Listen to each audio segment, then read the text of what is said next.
So most likely you're training your kicks wrong. Most of us struggle with increasing the speed of our kicks. Generally, our hands are faster than our feet. And for most Jeet Kune Do practitioners, our kicks are not very good. We like to punch typically, but kicking can be challenging for most of us because on an average day, we're not bringing our leg typically past our waist for most of us, you know, in our daily jobs or things that we do every day. So I'm gonna give you some specific drills to work on the speed of your kicks. But what's important in the speed of your kicks is to understand Bruce Lee's 5 types of speed. So stick around to the end of the video. We're gonna cover Bruce Lee's 5 types of speed. So most people, when they think about increasing the speed of their kick, they're typically thinking about just the time it takes for my foot to get to my opponent's face. And that's typically what they're thinking about in terms of speed. We call this performance speed, just the pure speed from one point to another point A to B. However, there's other types of speed that we want to cover in this. So the biggest thing with increasing the speed in your kicks is to work on increasing the initiation speed. Oftentimes that's the slowest part of any movement, is how quickly it takes us to start. Once we get going, we're good to go. It's almost like if you imagine a car. If you're driving a car, you get to a stop sign, it's hard for that car now to start back up to the same speed that it was at because it's starting from a stop position. So that's why people tend to like slow down at a stop sign, the kind of California roll as they call it, where you kind of slow down, but then you kind of keep going.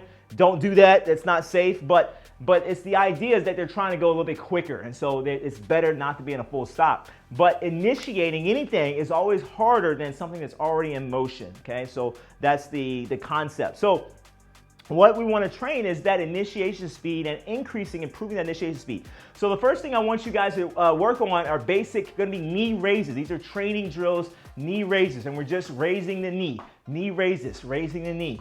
However, in the process of doing this, we're going to do this basically one leg at a time, because what I need you to train is shortening the time between each of the knee raises. So you can hold on to something for balance, whatever you want to hold on to, but you want to go as quickly as possible up and down, as quickly as possible up and down. It's going to look crazy and you're going to feel, kind of weird, like you're learning a bad dance move, but I want you to train this initially, just coming up and down. So that's number one.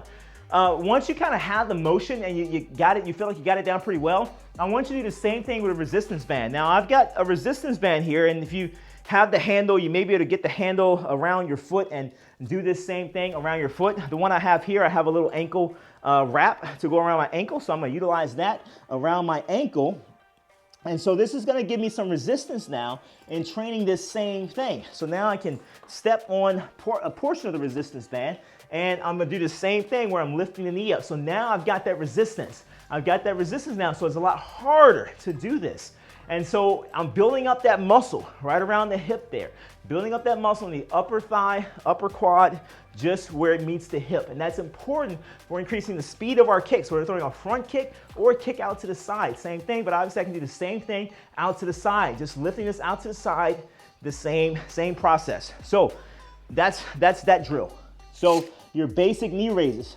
Alternatively, I also have a small kettlebell, and you can use this, but always be safe with all these things. Make sure as you're doing this that you don't step on anything that's on the floor, whether it's your kettlebell or a piece of your resistance band, but it's the same kind of thing. I'm working on this lifting and raising here. Lifting and raising. Now with the kettlebell, I'm gonna go a little bit slower because I don't want the bell to fall off, but I definitely feel that now in the upper thigh. This is a good exercise. I kind of want to keep doing it, but I do have you guys watching me and I don't want you guys to click away. So, so the next one that we're gonna work on is the initiation of our footwork. So for most of your kicks, you're gonna utilize some kind of footwork. And in Jeet Kune Do, our primary footwork, at least for delivering a kick from our lead leg, our front leg, is going to be what we call a pendulum footwork or a slide step. And they're very similar, slight difference between the two.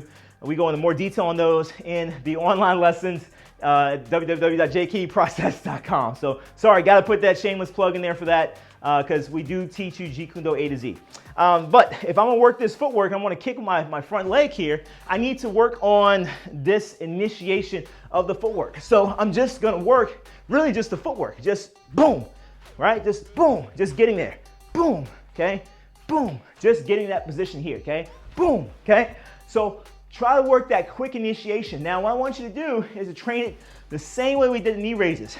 In other words, train it but repetitively. If you want to improve your speed, You have to do things in repetition. That means continuously. Don't just do it like, boom. I feel pretty fast if I just do one, but how fast are you gonna be on rep number 20 or 30 or 40, right? So I want you to train this continuously. 1, 2, fast as you can, 3, 4, 5. Keep your hands up, 6, 7, 8, 9, 10, right? And just keep going, okay? Whatever you can do. Try to work up to 50, go slow, consult the doctor, don't get me in trouble, okay? Don't say, Seafood Rob, tell me to do this, and then you get hurt, roll your ankle or something like that. Be safe, and all those things. I'll leave it at that. So that's the other one, is just training that initiation on your footwork. So we got the footwork, we've got our knee raises, all those are to improve the initiation of our kicks. So the last one is just on improving now the performance speed of our kicks. Now to improve the performance speed of our kicks, what we're gonna work on is just throwing multiple kicks, no matter what kind of kick it is. So if it's a side kick, I'm gonna work on just throwing side kick, side kick, side kick, right? And it doesn't matter so much whether I hit the target or not. I'm not worried about that. In fact, it's better if I don't, because now not only am I working the delivery of the kick, but also the recovery. Because if I hit the target actually helps me to recover the kick, because I'm able to push off the target to help recover the kick. So I prefer you guys to just work this without hitting anything. That way you work the speed of delivery and the speed of recovery of your kick. And again, not worried about footwork, because you just trained your footwork, and increasing the speed of the initiation, the delivery system, which is your footwork, you increase the speed of that already. So we're just breaking down the different elements of your kicks. Doesn't matter what kick it is. You do the same thing with your vertical hook kick, okay? Just working it here, boom, boom, right, boom, right? As fast as you can get it up, okay? And working that, so that's a good way to do it. So train all the above. If you do that, all the above, now you're working the different pieces. It's like the links in a chain. We're strengthening each link in that chain. It's not just the kick itself, but it's the footwork.